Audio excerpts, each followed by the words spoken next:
നിഹാൽ എവിടെ? എന്നാൽ നേരെ നിഹാലേ നിഹാലേ എന്താണ് ഇത്രയും കിടന്ന് ഒച്ചയ്ക്കുന്നേ? നീ എന്തായിരുന്നു അവിടെ ചെയ്തോണ്ടിരിക്കണേ? ഞാൻ ഉറങ്ങുന്നു.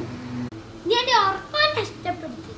വിളിച്ചേ അതൊക്കെ ഉണ്ട്. നീ ഇങ്ങോട്ട് വാ. നീ ഉറങ്ങിയപ്പോ ഞാൻ മേടിച്ചു വെച്ചാ എന്തോരം നേരം എന്നറിയ നിന്നെ ഞാൻ വിളിക്കുന്നു. നമ്മൾക്ക് ചോറിനിട്ട് പൊട്ടിക്കണം ഇത്. ശരി, എടി ചോറുണ്ട്, പൊട്ടിച്ചാലോ? ശരി ഗൈസ്, നമ്മൾക്കിത് അൺബോക്സ് ചെയ്യാം. ഗൈസ്, അപ്പൊ നമ്മുടെ സീസർ എടുത്തിട്ടുണ്ട്. ഇനി അൺബോക്സ് ചെയ്യാൻ പോവാണ്.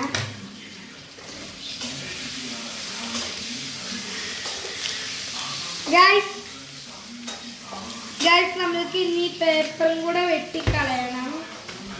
ഈ പേപ്പറും ക്യാൻസൽ ആക്കണം.